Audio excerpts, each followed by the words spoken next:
So I'm here at the fine Portland venue known as Turn. After the last episode, it was the first in-person interview. Now it's the first out of the studio interview. And I'm here with Mr. Mike Bagetta.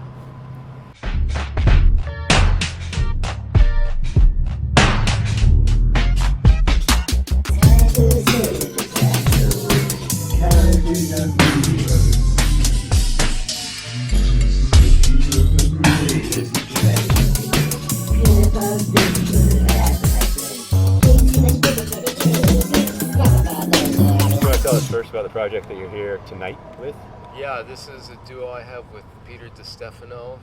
We both play guitar and we sing a little bit, and it's a lot of improvised music, and we're doing versions of some of our songs that are a little different than people might have heard them before. It's a fun project. This is gig 12 out of 43. So you're the type of improviser that just uses as an excuse not to practice, or you're the type of improviser that plays a whole lot together and develops a musical language with that? Yeah, partner? definitely more the second type. Few things are worse to me to hear than an improvised music show that kind of goes nowhere. So I think, to me, what's important in improvised music is somehow keeping momentum and keeping some kind of form and shape in some way as you go.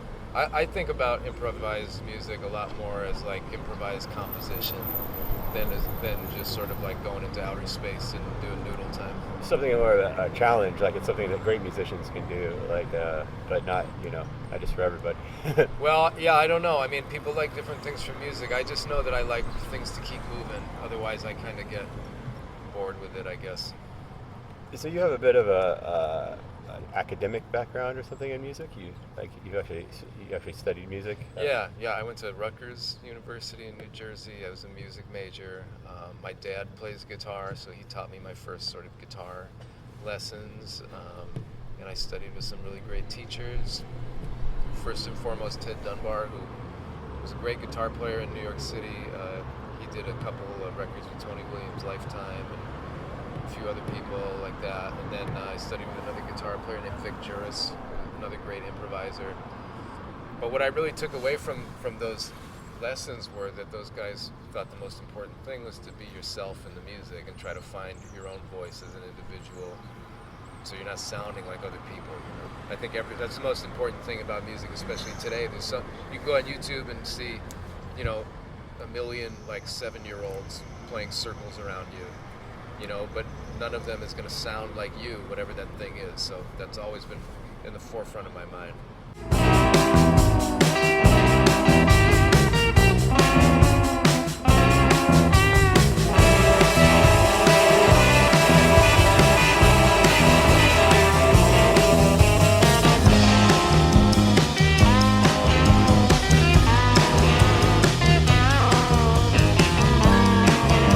Do you think this internet bullshit is kind of is the cause of all this? Because I mean, for one thing, comments.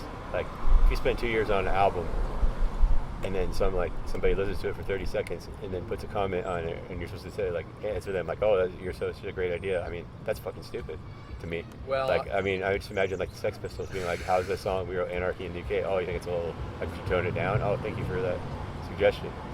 Or this guy from Portugal on Wednesday pointed out, do you know that live Lou Reed album where he just rants yeah, the whole thing? He's like, and the New York Times, they rate records. I got a B+. Right. That was 2 years of my life. Well, I turned the comments off, so I don't have to read anything. Turn the comments off, people. Turn the comments off. So that kind of having that kind of background, some of the things you talk about, that's usually not the type of, doesn't sound like the type of music I would like. Yet I really respond to your music. Do you think there's some reason for that? Is that the authenticity that you're talking about, or? I don't know. That might be a question for you. Yeah. What do you think makes you respond to my music? Maybe I've had a lot of experiences with I have really simple projects where like we'll play with like these more virtuoso bands, and sometimes like it just they look at us like we're children fucking around. Other times it's like that's that. Like I don't know. Maybe it is the authenticity. Well, I don't think about music as like a hierarchical thing. If you're somebody who's never taken a lesson before and just picks up an instrument and wants to do something bad sound that badly, it's probably going to be a pretty soulful sound. Whereas if you have somebody that studies music for a really long time, they can lose sight of that, the sort of the importance of the first reason they got into music. So I try to keep that in mind. I would make music with anybody that's going to be honest about it. It doesn't matter about the background. A lot of sense. So, and my listening habits are all over the place too for the same reason. I'd rather listen to like some really incredible, soulful, honest sounding, trash rock band rather than the most beautiful concerto ever written that doesn't move me. So I don't know. I think there's a quality like that can be in anything.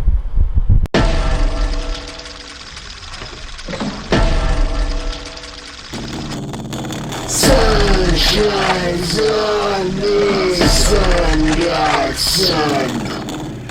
So you keep up a pretty heavy tour schedule, and one thing I've seen is that most people really don't like to travel. Everybody really thinks they do. They like the idea of traveling, but most people, you get them out of their house for a few days, and like they're just like talking about some burrito they can't buy or something. Right. And and you're also doing the booking, which takes part of the time. So, yeah. What do you maintain some healthy tour habits, or what do you credit your virility to on the road? Well, yeah. I mean, I like being home too. I love being with my wife and my pets and my other guitarists, since I only take one on the road. But generally, I just try to stay safe and stay healthy so that I can just do the music every night. There's not really a lot of late night partying. I mean, I do the gig, and I love meeting people at the gig and hanging out there.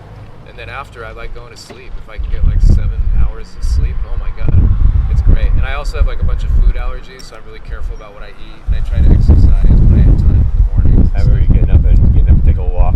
Yeah, I'll get up and I'll take a walk. I have little like resistance bands in my bag, so I can do little weight things and just drink a lot of water. And I mean, it really is kind of not that exciting of a story, but it's just about trying to stay healthy so you can play. Yeah, exactly. I mean, the whole reason I'm out here is to deal with the music. That's what I want to do. If I really wanted to see all these towns and hang out with all these people, I wouldn't be in a town for 12 hours. I would come here for a week and get to hang out with everybody. It's more the type of thing you put that into the back of the mind, like, well, someday when the time comes, that's a place I'd like to hang out. Well, my master plan is that someday I'll book a whole tour like this, but no gigs. Oh, yeah. And then I'll go to every town for like 3 days. Hang out, go to the restaurant I never get to eat at, go to the museum, hang out in a spot without the car blaring music next to us,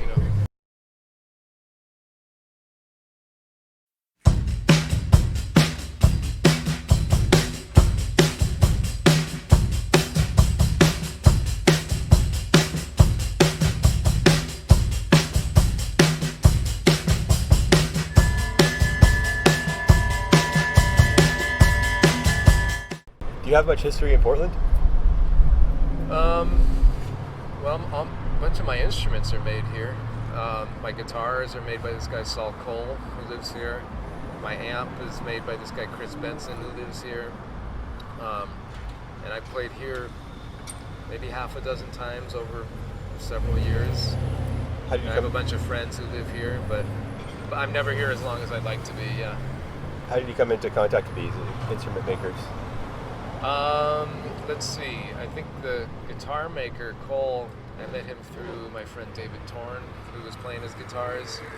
And I was trying to kind of get a handle on certain things I wanted to do with the instrument, like using the whammy bar a little bit more tonally to kind of do little chord shifts and things rather than just like horse sound effects, That's an interesting topic there, the whammy bar, because I feel like it's something that's like people think of it as overused, but I haven't seen it used really well a lot, and it's a great it's a great extender for the instrument, especially if you like sounds like pedal steel or vocal melisma or whatever, stuff like that, or like theremin type of things. It can do all these really beautiful tonal shifts, but it requires a lot of practice in a way that people sort of don't see it as right away. So I learned a lot of that from David Torn. And so I've kind of been working on it in my own way. But I needed a guitar where I could do certain things and have it be dependable.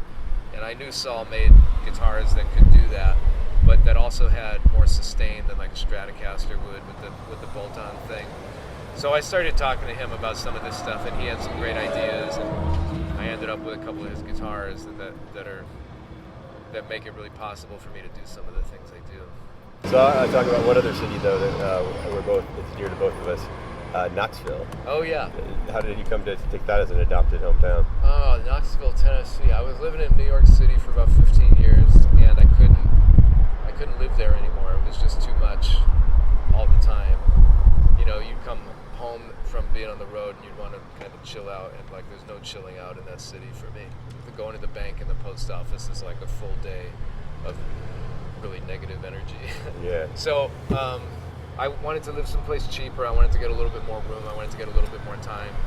And I figured I'd lived in New York long enough. So I had some friends in Knoxville and I visited a few times. And I just kind of made the leap and moved down there. And it was great. I met so many of my people that are my great friends now. And the music scene down there, what I was really concerned about was that, you know, when you move to a new city and you try to meet people in the scene, sometimes they kind of circle the wagons and it's a little hard to get to know people as an outsider. Totally the opposite of that there. It was the total opposite. I couldn't have been like more welcomed. Nobody was concerned about losing a gig or any of that kind of dumb stuff. It was really nice, and the speed of life in the South kind of fits me a little more. It's a little less buttoned up. It's a little more chilled out.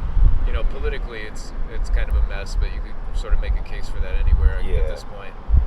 But there's a lot of really awesome, creative, beautiful people in that town. You know, and kids at home. If you want to make the connection, you talk about how that's their attitude is so welcoming and things like that. What they've built up, it's freaking huge. Yeah, it's like these places that are like trying to be all protective of their little thing, like they end up protecting nothing. Yeah, the scenes suffer. You know, if you have the more chefs don't really spoil the stew as far as music is concerned. I think, you know, the more the merrier. Like just in Knoxville, I know like good like you know, a good booking agency, a good venue. That's Sure. Like 20-some years. There's like so many things right concentrated there. There's a lot of stories like that there. You know, there's one of my favorite places that we're playing in the next half of this tour with Peter is the Pilot Light, and they've got a record label, Stripe Light, that did the MSSV meets Nels Klein 7-inch, and there was a printing press. This guy Brian, but he moved to Atlanta. You know, there's just so many wonderful people there that are truly trying to do good there's things. That perfect Yeah, that's another thing. Every time I play in a town, I meet some other cool person or I see some great thing, and I think like, wow, this town is awesome too. Touring a lot really cured me of thinking that everything worth seeing was in New York or LA. You know, you go to Iowa City enough times, you find out like there's some amazing stuff there. You know, like amazing places. You go to Wichita, you meet amazing people. So it's a good cure for a myopic worldview. One thing that I was definitely related to friends after seeing the MSSV show is how impressed like I was with the sound quality. What do you have to say about the effort that goes into it? Because I think it's a night by night thing and you're adapting it to every venue. But what's kind of the thought process on having good sound quality every night? Geez, I feel like that's a total crapshoot because we don't carry a sound person, and every place we play is a little different. But if I had to think anything had to do with having consistently good sound on an MSSV tour, it would be, you know, it would be the way we try to welcome the sound person into the show. You know, like they know the venue better than us. So being kind to the sound people, being really clear about what it is we like and what we don't like, you know, with a little pre-sheet that I can give them, and just being friendly and sociable and letting them know that we value what they're going to do. I think that's once they important. see that, it brings out the best in them. Well, they've got the suck knob back on the board. They can turn it all the way up if they want to. Yeah, real easy. yeah. I've definitely have. And these days, I mean, there's not really a lot of like bad sound. You know, even if you go to places that have like small PAs, the quality of the equipment is pretty happening, and people can dial it in pretty quickly. I hear people recording on their phones, and it actually sounds pretty good. Yeah, it sounds great. Yeah, of course. Yeah. But besides that, you know, the band tries to be prepared. We do a lot of practice before we hit the road. Your bandmates are pretty on that. Absolutely. Mr. Hodges and his little mixer. And I mean, Watt and Hodges, they do practice before I even come out to the West Coast to do band practice. They get together for like months at a time before tour to work on the music before I show up. Some of the funniest thing in Watt's Toy Diaries are when somebody offers their advice on his sound. He doesn't. Why? There's a funny Why? one. You know what I think you ought to be doing with your bass? You know what? Comment section is turned off. People love that. Yeah, turn the comments off.